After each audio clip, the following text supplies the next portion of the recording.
Measurement. We are studying about measurement of different objects. Why do we need measurement? Because it's a part of our life.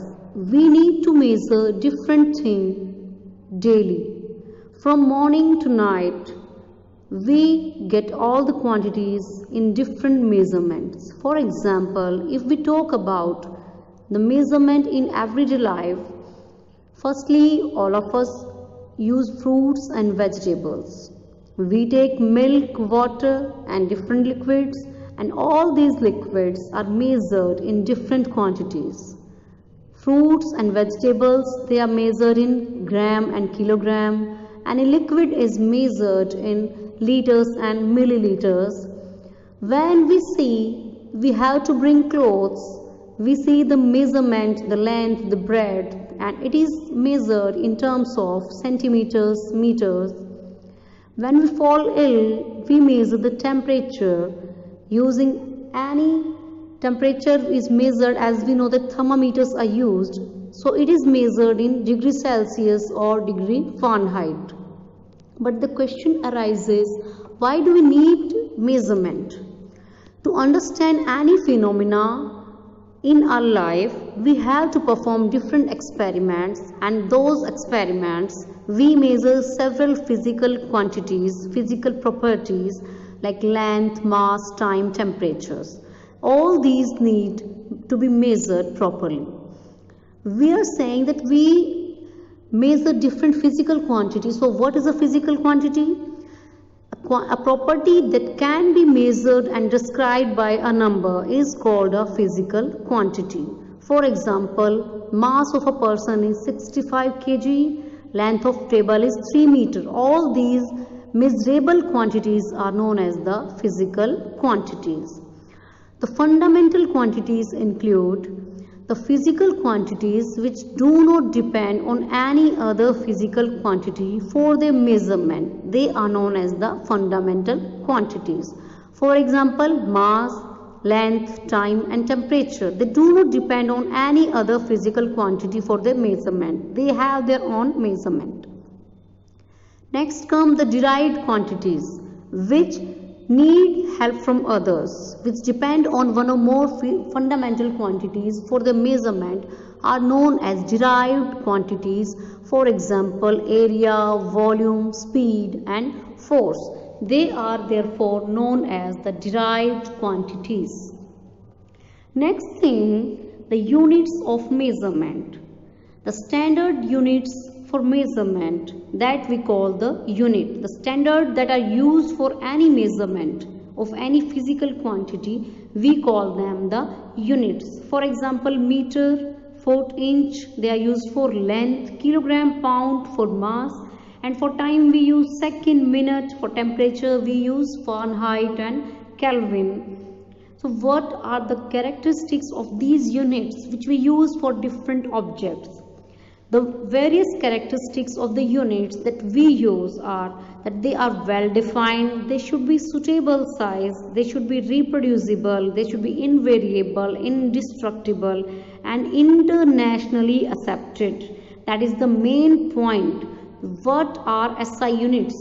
I told you that the units, they should be internationally accepted. And we have this international system of units which we call as the SI units. So the international accepted units are known as the SI unit. And why there is a need for these standard units? Why do we need SI units? It's important that scientists can share their data and findings, and to do this they need a common set of units. The SI unit for both distance and displacement is the meter, and for speed is meter per second. So what is the need for this system, internationally accepted system?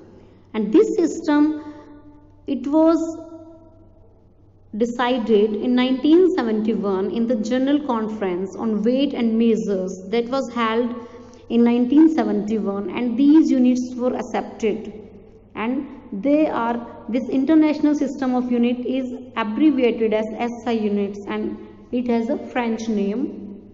Why we need this SI unit? Because it is internationally accepted. By the word international accepted means that all the countries in the world, they accept these units and these symbols. You can't change that, and they have same value throughout the globe. These units, they have the same value from one part to other part. But there are several rules for writing the SI units. As they are internationally acclaimed, they have some rules. First rule, full name of unit always start with small letter even if it is the name of a person. Many times we see that units, they are named after the name of the person or the scientist who derived that unit. So its first letter will be small. Rule number 2, symbol for unit named after a scientist should be in capital letter. For example, temperature, you will understand that it is in Kelvin, then we use K for Kelvin. In higher classes, you will get to know about Newton, ampere and coulomb, but symbol is always used in capital letter. Rule number 3, symbols for all the units, they are written in small letters. All other units, simple other than the SI units, they will be written in the small letters, kilogram and meter and second, that are of your use. That all other units, they are written in small letters. One space is left between the last digit of numeral and the symbol of a unit. So you have to keep one space between the letter and the unit. If you are talking 10 kg, then there will be a space between 10 and kg. You can't write them along with each other. Next, the units do not have plural form. It is always meter. 6 meter, 14 kg, 20 second, 18 Kelvin. They do not have any plural form, though in slangs people use meters, kilograms, but officially they do not have any plural form.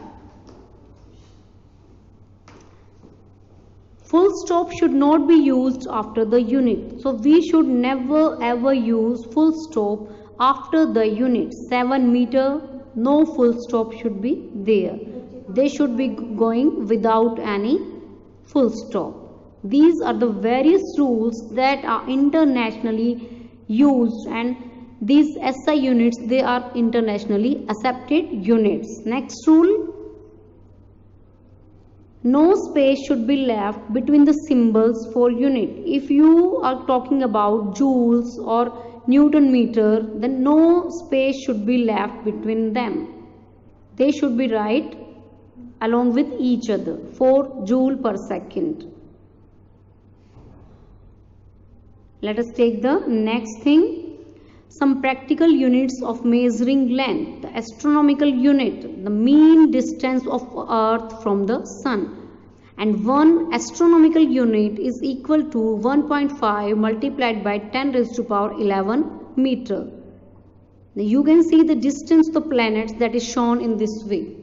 So we have different distances between different planets, and from the Earth to different planets also, from the Earth to Sun also. Light year, you have heard about the light year. It is the distance traveled by light in vacuum in 1 year. Means this total distance that is traveled by light in vacuum